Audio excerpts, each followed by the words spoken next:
നാളെ നീ എനിക്ക് ഇതിൽ കുറച്ച് ഫോട്ടോസ് എടുത്തു തരണം.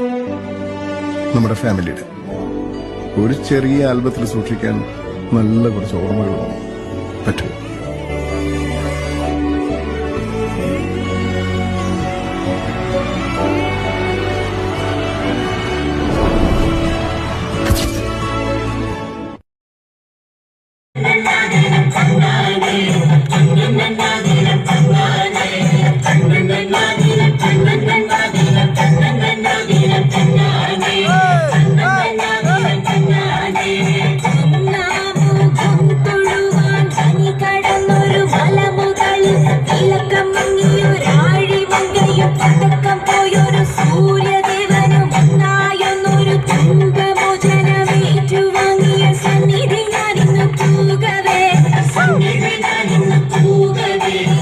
ഞങ്ങളൊക്കെ രാത്രി ഉറങ്ങാതെ മതി. നിങ്ങൾ എന്താ ചെയ്യാറ്?